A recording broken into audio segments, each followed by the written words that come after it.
아크지아이스 얼스를 시작합니다. 전 세계를 3D 지구로 보여주는 아크지아이스 얼스가 열립니다.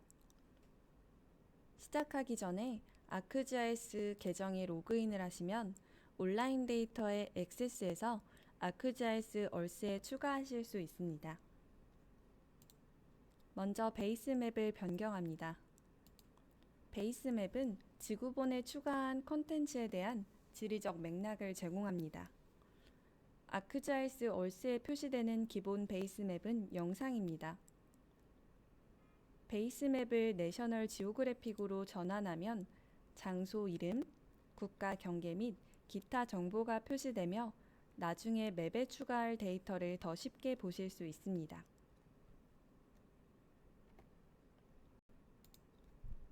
다음으로 지도를 탐색해 보겠습니다. 아크지아이스 얼스에서는 관심 장소를 검색하고 확대해서 해당 위치를 책갈피에 저장할 수 있습니다. 검색 기능은 아크지아이스 온라인에서 제공하는 기본 지리 검색 서비스를 사용합니다. 오른쪽 상단의 검색 버튼을 클릭합니다. 검색 상자에 탐색하려는 위치의 이름, 예시로 파리를 입력해 보겠습니다. 결과를 선택하고 클릭합니다. 해당 위치로 지도가 이동합니다. 마우스로 탐색할 때는 휠과 오른쪽 클릭을 통해 회전, 기울이기를 할 수 있습니다.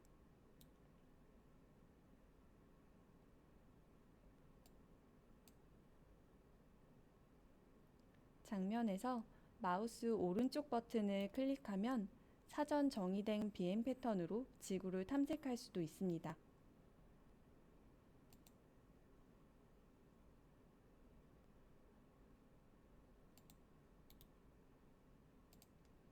아크지아이스 얼스 인터페이스의 오른쪽 상단에는 추가 탐색 컨트롤이 있습니다. 북쪽 버튼을 클릭하면 장면 상단에서 북쪽으로 장면의 방향을 바꿀 수 있습니다. 홈 버튼을 클릭하면 초기 화면으로 돌아가게 됩니다. 툴바에서 북마크를 클릭합니다.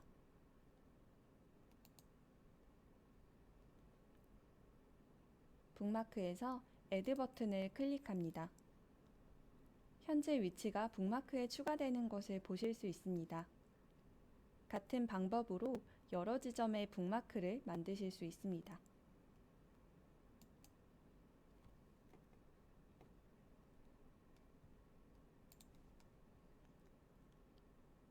베이스 맵에는 지도에 대한 많은 정보가 있지만 아크지아이스 온라인에서는 더 많은 데이터를 추가하실 수 있습니다.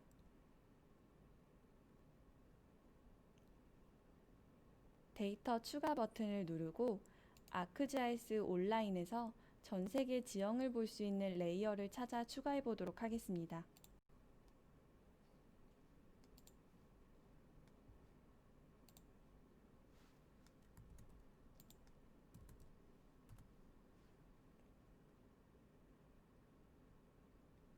머지 버튼으로 데이터를 추가합니다.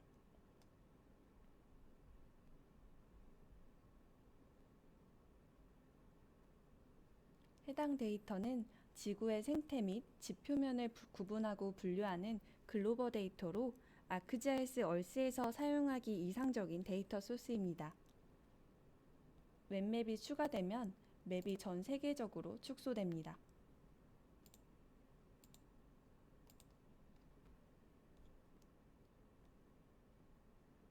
북마크에 저장되어 있는 곳을 한번 클릭해 보도록 하겠습니다.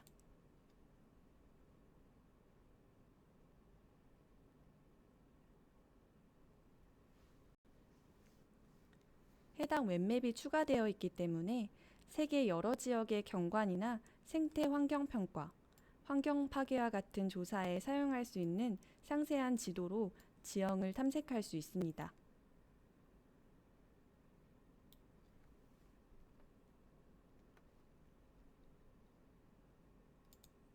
이번에는 컴퓨터 또는 공유 드라이브에 있는 로컬 파일 데이터를 추가해 보겠습니다. 데이터 추가 버튼을 클릭하고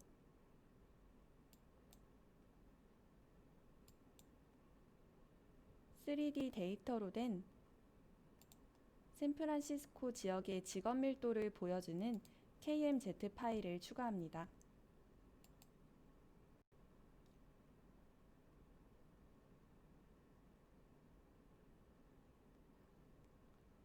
평방 마일당 직업 수를 나타내는 해당 레이어는 오른쪽 하단의 범내에 표시된 대로 서로 다른 색상을 사용하여 표시가 되며 동시에 3D로 표현이 됩니다.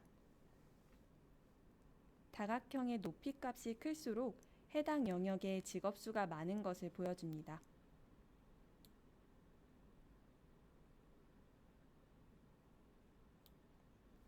다음으로 맵에 쉐입 파일을 추가해 보도록 하겠습니다.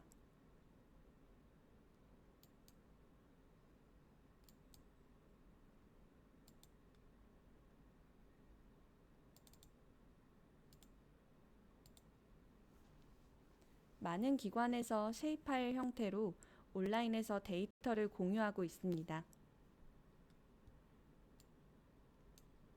지하수층의 경계를 보여주는 2D 쉐입 파일을 추가했습니다.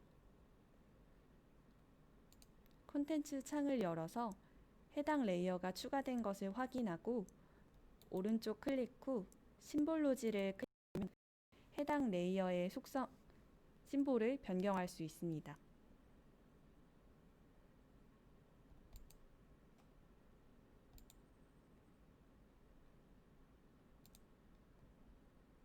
또한 투명도도 수정할 수 있습니다.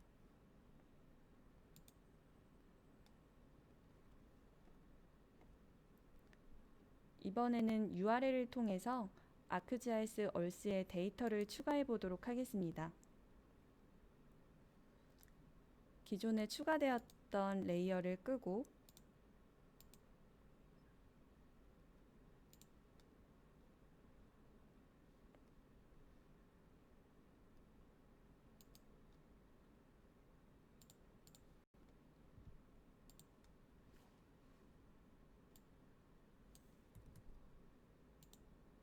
데이터 URL을 입력하고 레이어 이름을 지정합니다.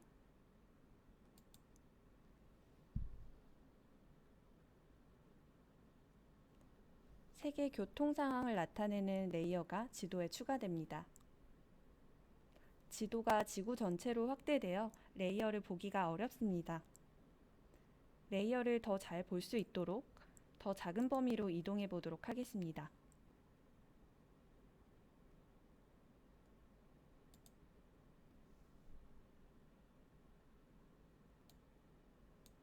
해당 레이어가 추가된 것을 확인할 수 있습니다. 레이어를 보다 잘 보이게 하려면 베이스 맵을 변경하면 좀 더 자세히 볼 수 있습니다.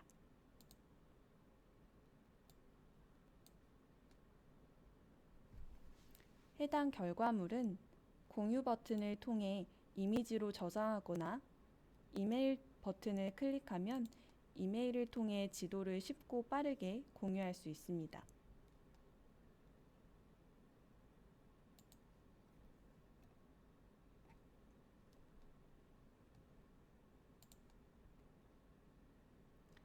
이번에는 측정 도구를 사용해서 그랜드 캐니언의 하이킹 경로를 측정해 보도록 하겠습니다. 지형을 보다 사실적으로 보기 위해 베이스 맵을 다시 영상으로 변경하겠습니다.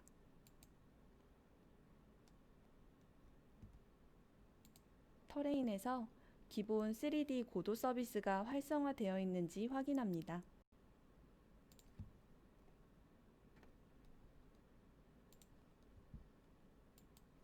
해당 위치를 클릭해서 이동합니다.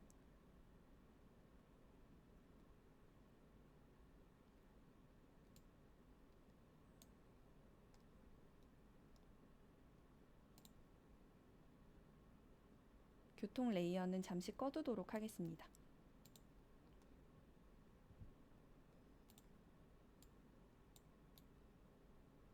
지형이 잘 보이는 위치로 이동해 보겠습니다.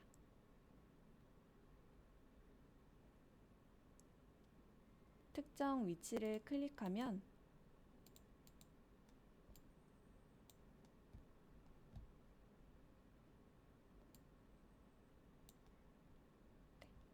툴바에서 측정 버튼을 클릭합니다. 측정 창에서 3D 측정 버튼을 클릭합니다. 측정을 시작한 버튼을 클릭하고 지도를 드래그해서 이동한 다음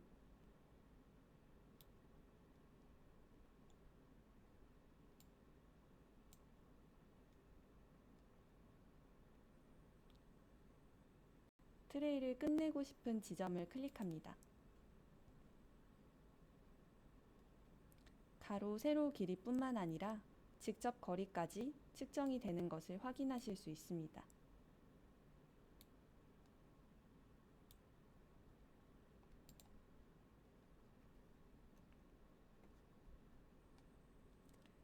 해당 3D 측정은 시작 지점에서 끝 지점까지의 거리를 잘 보여주고 있지만 지형을 설명하고 있지는 않습니다. 해당 지형을 보시면 고도 변화가 일정하지 않은 것을 보실 수 있습니다. 어떤 곳은 가파르고 어떤 곳은 거의 평평합니다. 이번에는 지형을 설명하기 위한 고도 프로파일을 작성해 보도록 하겠습니다. 툴바에서 대화형 분석을 클릭하고 고도 프로파일을 선택합니다. 시작 지점을 클릭하고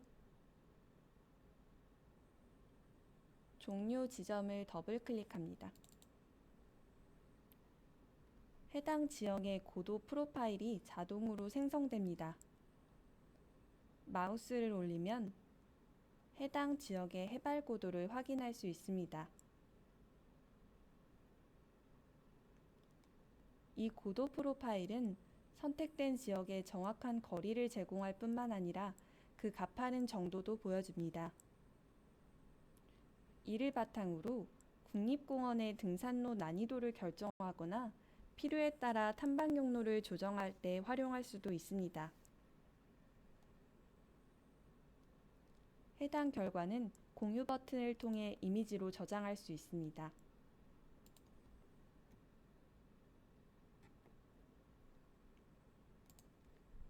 이번에는 3D 가시성 분석을 수행해 보겠습니다.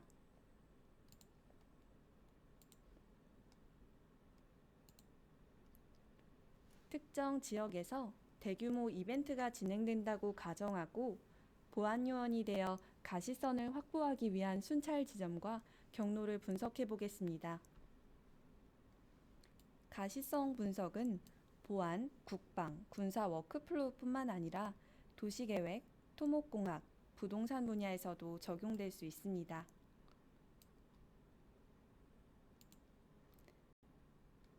해당 지역에 3D 건물 레이어를 추가해서 높이를 시각화해 보도록 하겠습니다.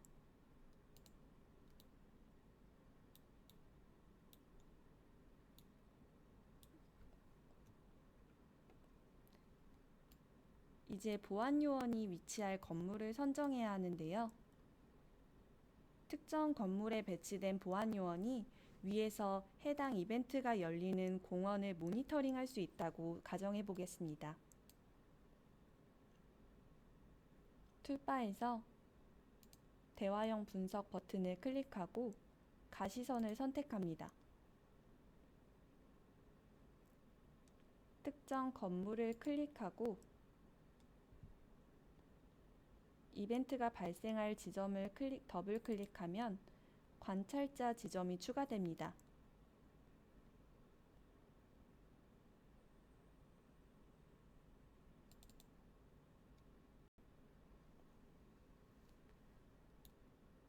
선의 파란색 부분은 시야를 가리지 않는 반면 선의 자주색 부분은 시야가 가려진 곳을 나타냅니다. 창에서 색상 구성표 옵션을 사용해서 라인의 색상을 변경할 수 있습니다. 이를 통해 선택한 건물에 따라 보안 요원의 시야가 가려질 수 있음을 확인할 수 있습니다.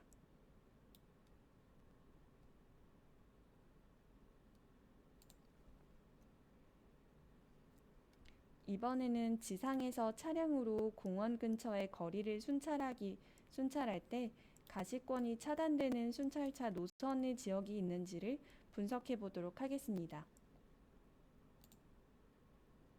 순찰 지역을 그리기 위해서는 3D 건물 레이어를 끈 상태에서 그리는 것이 더욱 쉬울 것입니다. 베이스 맵을 오픈 스트리트 맵으로 변경합니다.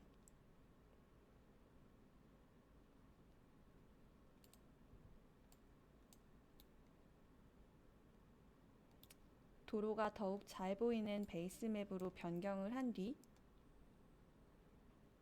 그리기 버튼을 통해 순찰 지점을 그려보도록 하겠습니다.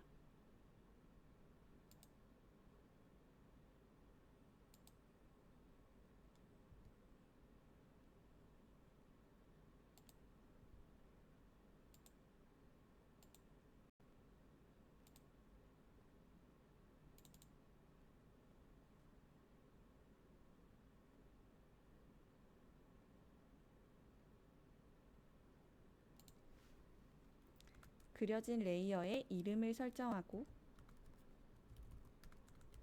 순찰 루트로 저장해 보겠습니다.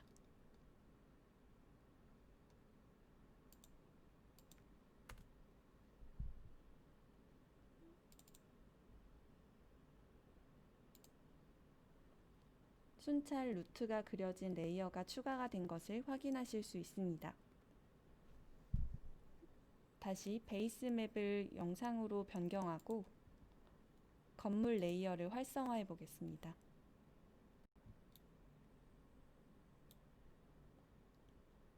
분석 버튼을 클릭해서 가시선을 선택합니다. 오른쪽 애니메이션을 클릭을 하면 순찰 루트 라인이 선택된 것을 보실 수 있습니다.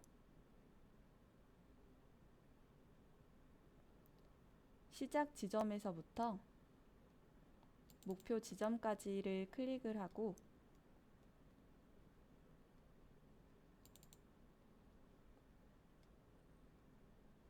차량으로 선택을 한 뒤 애니메이션 스타트 버튼을 클릭합니다.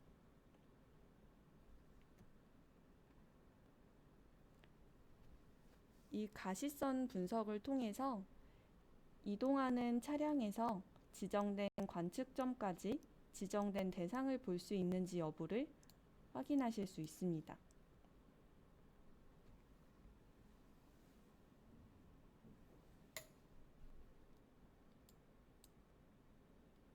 속도를 조금 더 빠르게 할 수도 있습니다.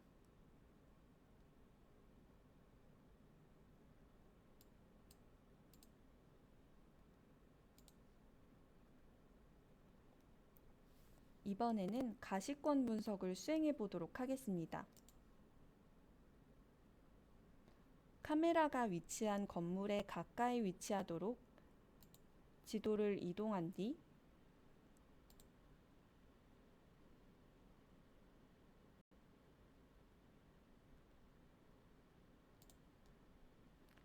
분석 버튼에서 뷰쉐드를 클릭합니다. 카메라로부터를 클릭하고 카메라를 적용합니다.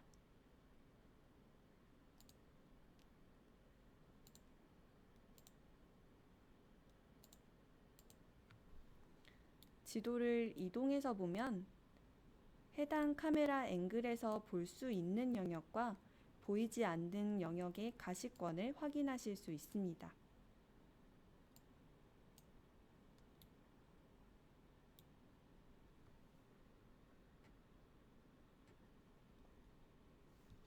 이번에는 움직이는 관찰자를 위해 동적 가시권 분석을 수행해 보도록 하겠습니다. 이전에는 지상 차량에 대한 동적 가시거리를 분석을 했는데요. 차량의 경우 공원 바로 옆에 있는 경우를 제외하고는 거의 항상 건물에 의해서 방해를 받고 있습니다. 지상 차량에 있는 전망대를 작성하는 대신에 해당 지역 위로 비행하는 헬리콥터의 가시권을 분석해 보도록 하겠습니다. 컨텐츠 창에서 순찰 루트 레이어를 마우스 오른쪽으로 클릭하고 속성을 선택합니다. 일반 탭에서 고도를 절대값으로 선택하고 200m를 입력합니다. 해당 경로가 헬리콥터의 평균 비행 높이인 200m 위로 올라간 것을 확인하실 수 있습니다. 분석 버튼을 클릭하고 뷰쉐드 클릭합니다.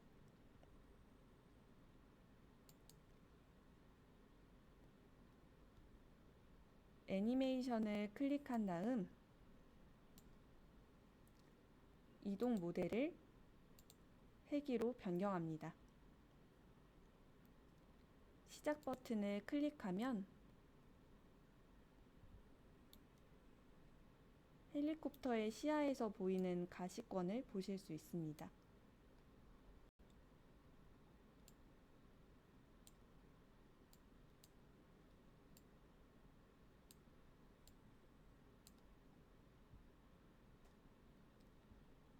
확실히 지상에 있는 차량보다 시야가 좋은 것을 확인하실 수 있습니다. 그러나 이 헬리콥터 또한 공원의 위치에 따라 많은 사각지대가 있는 것을 보실 수 있습니다. 이러한 사각지대는 옥상이나 지상에 있는 관찰자가 보완할 수 있습니다.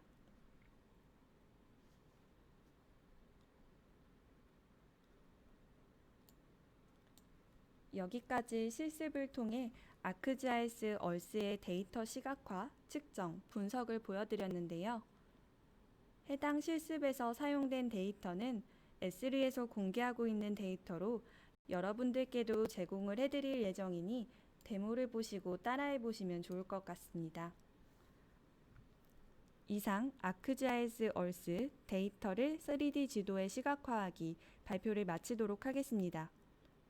끝까지 시청해 주셔서 감사합니다.